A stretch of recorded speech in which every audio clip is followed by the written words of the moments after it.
Fighting a demand to step down and the threat of an impending no-confidence vote, South African President Jacob Zuma weighs his options. Kenya's flower producers hope the U.S. market blossoms. And taking it to the streets, downtown streetwear hits the runway at New York Fashion Week. Africa 54 starts right now.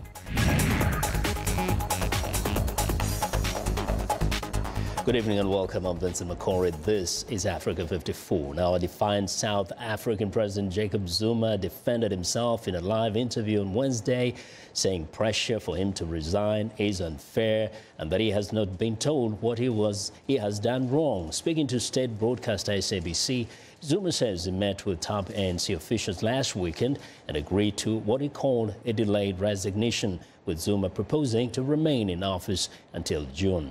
But ANC leaders rejected that plan and have called on Zuma to resign immediately. The party says it is preparing for a parliamentary motion of no confidence against President Zuma on Thursday if the embattled ruler does not resign immediately. But Zuma reiterated the need for clarification on what he has done wrong. I need to be finished on what I've done. Unfortunately, no one has been able to provide what is it that I've done. Some of the leaders, as they've been talking in the media, and they repeated in that meeting, that we don't need two centers of power. And that's not a reason, because there are no two centers of power. We're spending more time discussing Zuma must go. I don't understand why.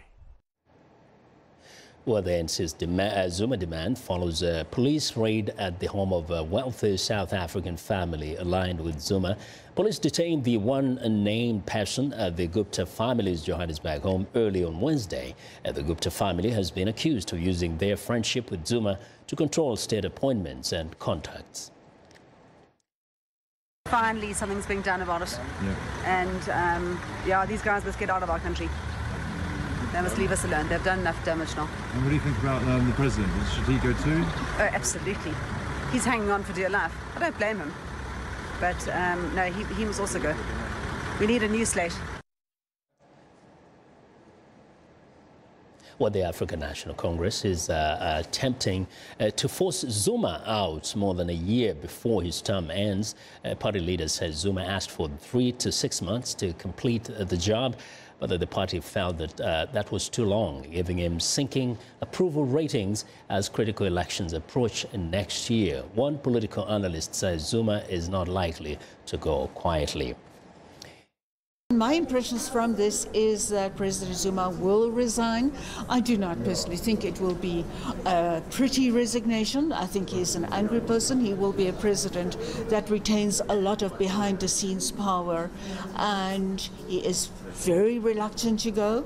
So it could still, his power could still hover in the background. Well, Zuma has been plagued by corruption allegations since he assumed the presidency in 2009. Among other allegations, critics say he used some $20 million in public funds for improvements at his private estate. He's now the second president to be recalled by the ANC after Thabo Mbeki was recalled and swiftly resigned in 2008. Now, for more on the Jacob Zuma controversy, Anita Powell, VOA Southern Africa correspondent, joins me live via Skype from Johannesburg. Anita, first, the President Thabo Mbeki says, Jacob Zuma says he does not really understand why anybody wants to go. They have not explained to him. How accurate is that? Well, it may be accurate, but this is really a coded message between Jacob Zuma and his longtime ANC supporters who have in recent days turned on him. What he's saying in the subtext here is, these allegations against me are not new. They've been around for years, yet you've defended me for the past 9 years. So either you have guilt by association, or maybe more nefariously, you were involved. So it's a jab at his supporters who've now turned him. Now we know the party says that if he does not resign voluntarily, there will be a vote of no confidence in Parliament. Is he in any way perhaps trying to get support so that if they go for that vote, he could possibly again survive the way it survived before?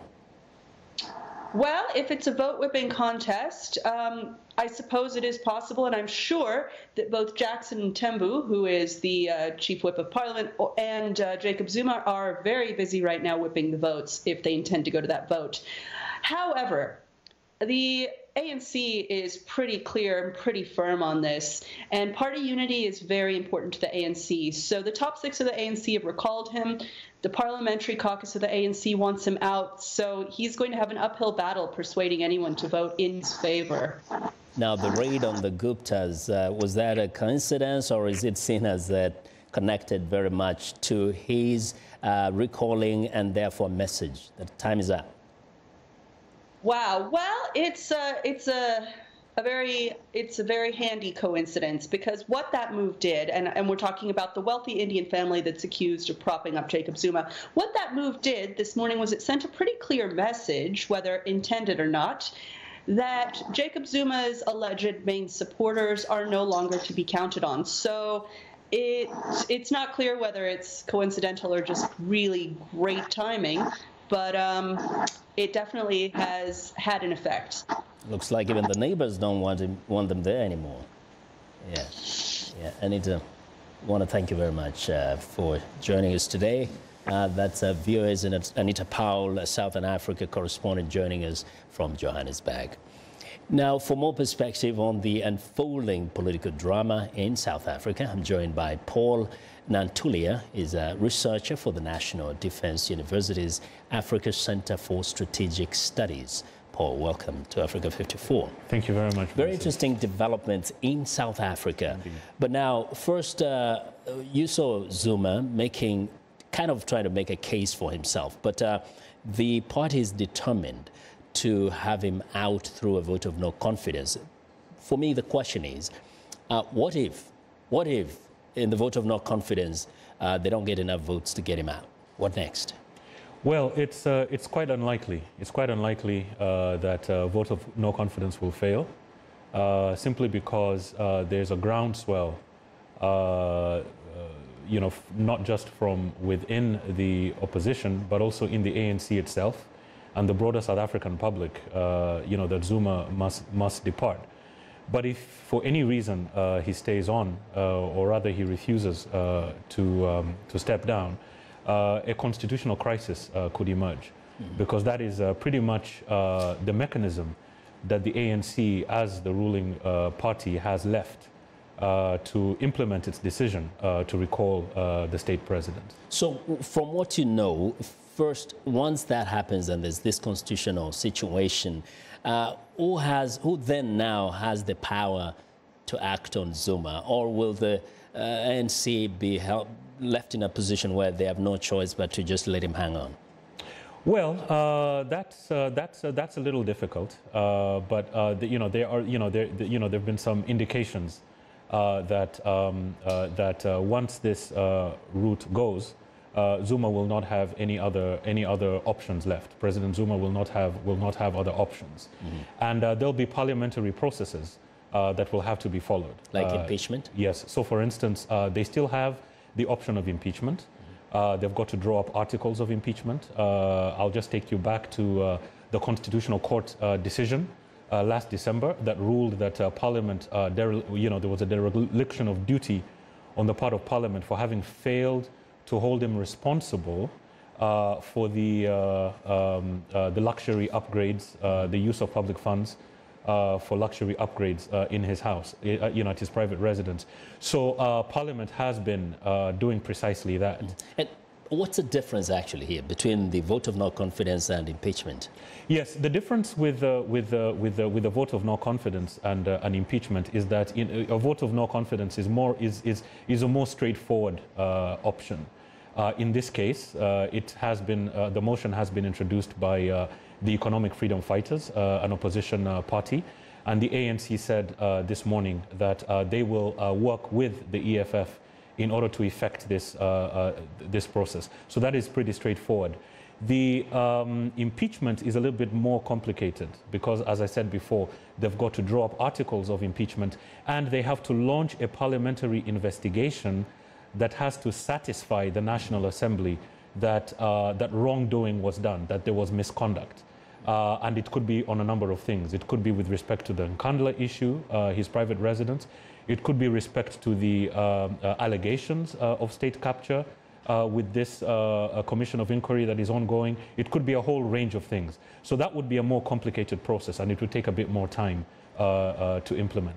Would it be accurate to say this is also the first time that the opposition is actually working with the ANC to try and remove the ANC president? Yes, and I've been in touch with people on the ground in South Africa close to the process, and the thinking is that for the ANC this will be a disaster in the sense that it creates an impression that the ANC has failed to rein in its own leader. But I'm looking at it as I'm looking at it differently. I think it's an opportunity for the ANC to demonstrate that it is able to reach across the aisle and work with opposition parties in order to effect what would be a popular outcome, i.e. the stepping aside of Jacob Zuma. Secondly, all these battles are being conducted through constitutional and non-violent processes. I mean, if I take you back to what happened in Zimbabwe, the military was involved and there were issues of a coup and so on and so forth. In South Africa, there is a culture that has been developing since 1994 of using democratic and constitutional methods. So it could actually be a blessing in disguise for the ANC to be seen by the public as having been willing to work with the opposition in order to effect this decision. And I could say actually should be a great lesson for the rest of the continent of Africa. Absolutely. Thank you. Yes, absolutely. And we'll explore this on, lessons that can be learned from South Africa. Absolutely. Thank you. Thank you very much, Paul, for joining us today. Thank you. Thank you. Well, Paul Natalya is a researcher for the National Defense University's Africa Center for Strategic Studies. Now, the United Nations Refugee Agency says more than 22,000 people fled Congo to Uganda last week following a surge of ethnic violence in the northeast. UNHCR raised the total number of arrivals to about 34,000 since the start of the year. At least 30 people have been killed in fighting between Hema herders and Lendo farmers in the province of Ituri this month. The UNHCR reported that the refugees are crossing Africa's 7th largest lake in canoes and overcrowded fishing boats, a journey that can take up to 10 hours. Over 120,000 Congolese fled to neighboring countries last year after President Joseph Kabila refused to step down at the end of his mandate in December 2016. His decision has sparked a wave of unrest, raising fears that the mineral-rich Central African country was slipping back into civil war. Well, I want to know what you think about Africa 54 and the stories we cover. Join the conversation on Facebook. The address is Africa 54. We're also streaming our show live on Facebook. So find me on Twitter at VOA Vince Makori. Now, coming up, could Kenya's flower growers soon put down roots in a new market? Stay with us.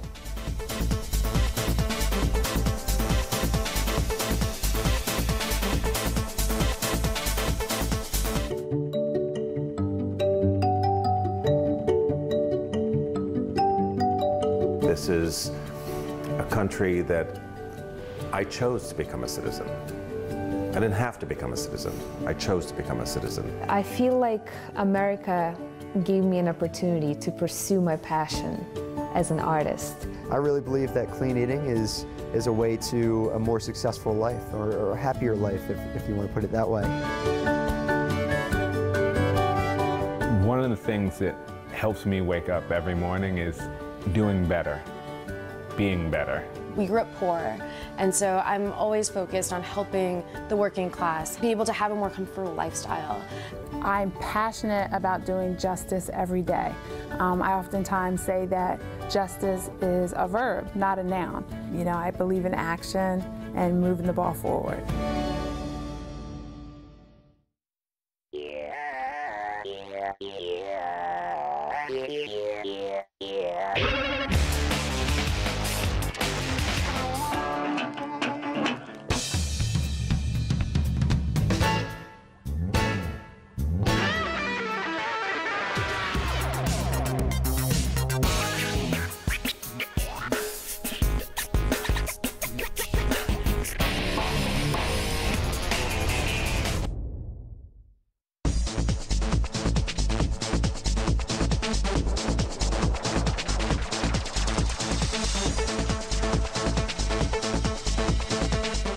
Welcome back. Now in North Africa, at least 19 illegal migrants were killed in Libya on Wednesday and up to 79 injured in a road accident in the city of Bani Walid, according to military sources. Among the dead were Somalis and Eritreans who had been traveling in a truck packed with migrants. Bani Walid, located south of Tripoli, is a hub for smugglers attempting to bring migrants from Libya's southern sub-Saharan neighbors to the coast, from where they are often transported on unsafe boats to Italy.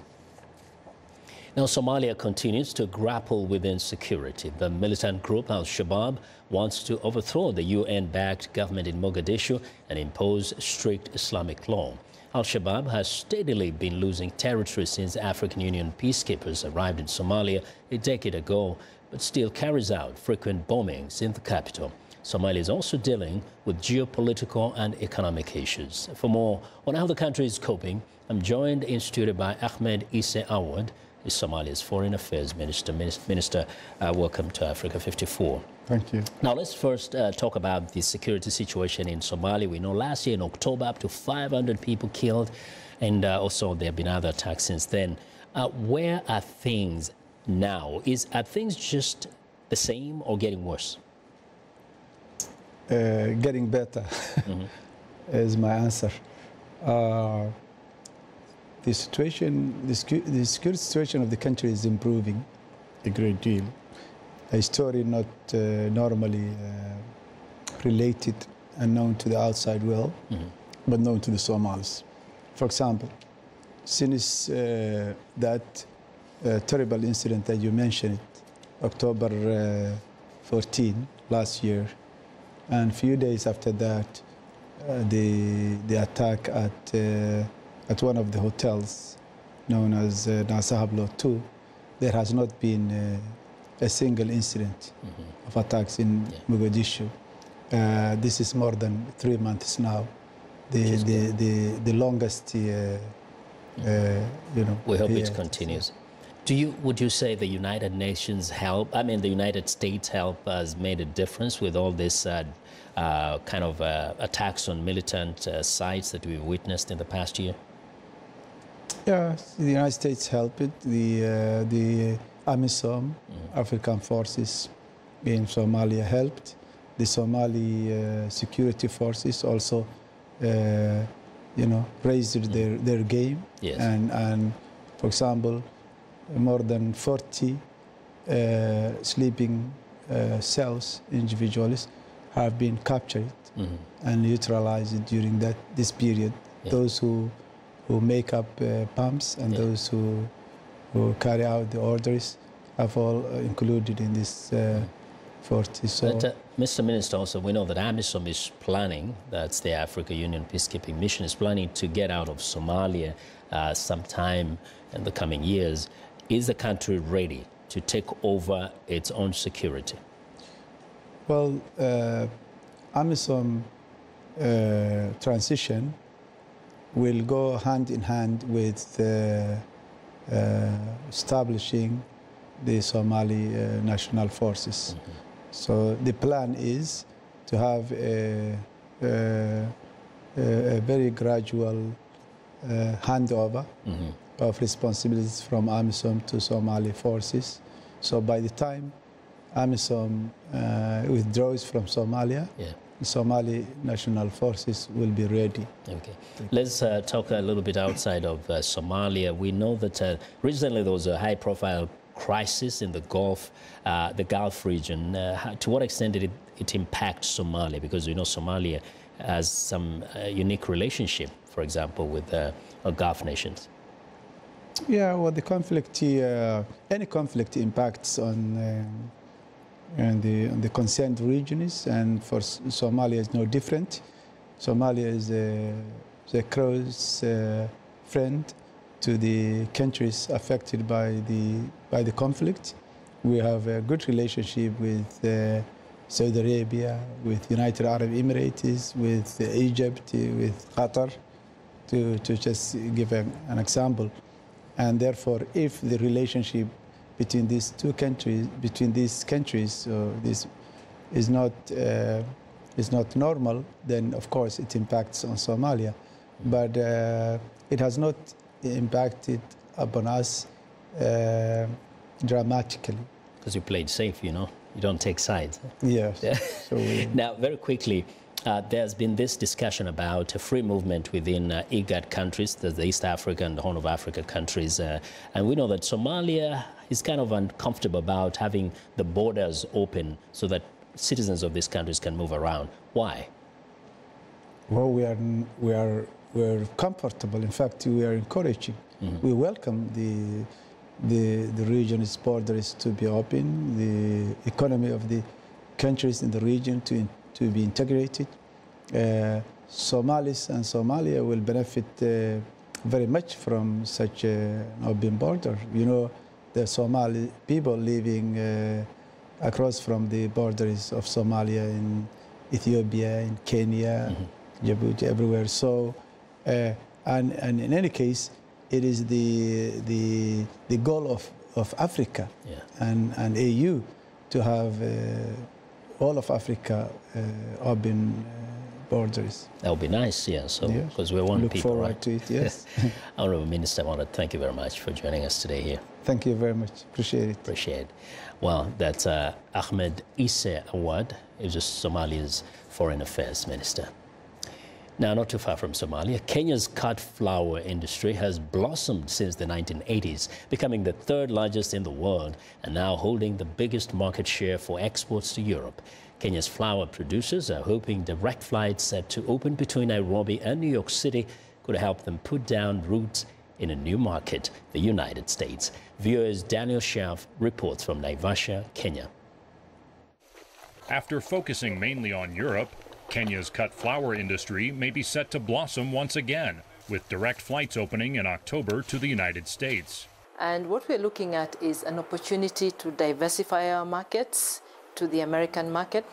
And we're also looking not to compete with the South Americans, who are the main producers or the main suppliers of flowers to North America, but to look at complementing the product, because our products are very different. Kenyan roses have a smaller head size than the Colombian flowers that dominate the U.S. market, but Kenya's varietals and low production costs could give it an edge. I think it will depend on how much freight is available in terms of what can leave the country, and also, of course, how competitive Kenya could be against the South American exporters, which are very, very strong in terms of the US. So I think it is an opportunity, but it will depend on how much space is on the aircraft and how competitive we can be in terms of the US retail market. Most of Kenya's cut flowers are exported to Europe. Kenya is the biggest supplier of roses to Australia and Japan. Valentine's Day provides a huge annual boost to growers. Because at that time, there's a lot of demand in the market. Yeah, in fact, Valentine is a time that sometimes we don't meet the market demands. To prepare for Valentine's Day, Kenya's growers hire extra seasonal workers to join the 100,000 directly employed. Kenya's Flower Council says indirect services and products account for another 400,000 jobs, providing livelihoods for around 2 million people. It helps me sustain my family and pay for my children's school fees, and it helps me support my parents at home. With better access to the U.S. consumer market, Kenya's flower industry can only grow. Daniel Sheriff, VOA News, Naivasha, Kenya.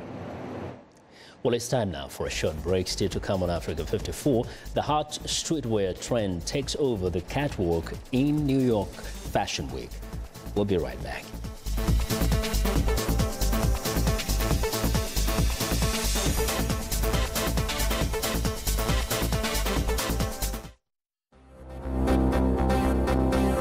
Asked the chief whip to proceed with the motion of no confidence tomorrow. It was clear that people are saying Zuma must go.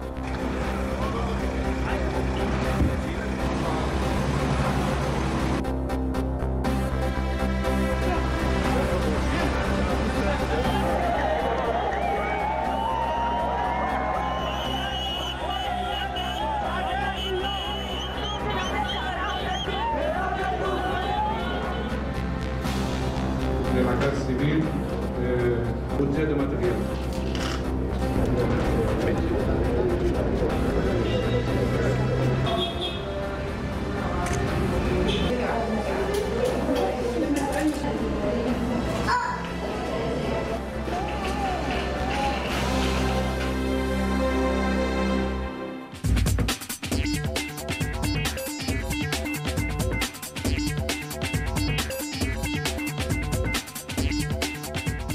Welcome back to Africa 54, and here's what's trending. Streetwear is having a fashion moment at Fashion Week. The style rooted in hip-hop, skater and surfer fashion is going mainstream, with designers showing tracksuits, baseball caps and hoodies alongside traditionally tailored clothing. Designer Jeremy Scott, who showed his label's fall 2018 collection in New York, opted for colorful velour paired with thigh-high Fuzzy Moon boots. One brand currently at the center of the hype is Supreme, a New York skater brand. Supreme has perfected the drop, the release of a limited amount of products announced on social media on a specific date, instantly hyped up by eager fans who amplify the message on Instagram and Twitter. Well, and finally, UK-based researchers have applied electrical charges to manipulate liquid metal into 2D shapes, bringing to mind the terrifying T-1000 character in the Terminator film franchise, which comes to life from a pool of similar material. The team from the universities of Sussex and Swansea says detailed 2D control of liquid metals could lead to potential applications in computer graphics, smart electronics, soft robotics and flexible displays. A long-term goal is to change the physical shape, appearance and functionality of any object through digital control to create intelligent, flexible and useful objects that exceed the functionality of any current display or robot. And that's what's trending today. Well, and that's our show for today. Now, be sure to watch Africa 54 on our website at voaafrica.com. For more news, tune in to VOA's evening radio show, Africa News Tonight, at 1800 UTC and in the mornings. Today, Break Africa between 0300 and 0600 UTC, Monday through Friday. Thanks a lot for watching. From all of us in Washington, have a good night.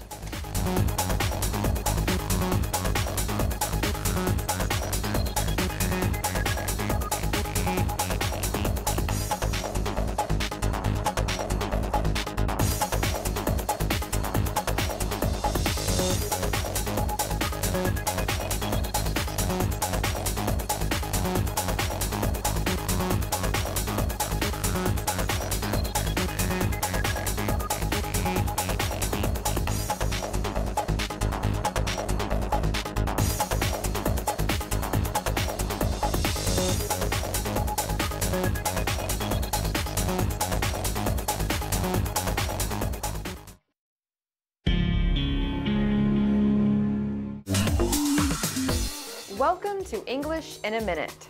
Woodwork is any part of a house or building that is made of wood. Crawl out of the woodwork. This expression sounds troubling. I won! I have the winning lottery ticket. Oh, that's great. How much money did you win? I won $25,000. But please, don't tell anyone. You're right.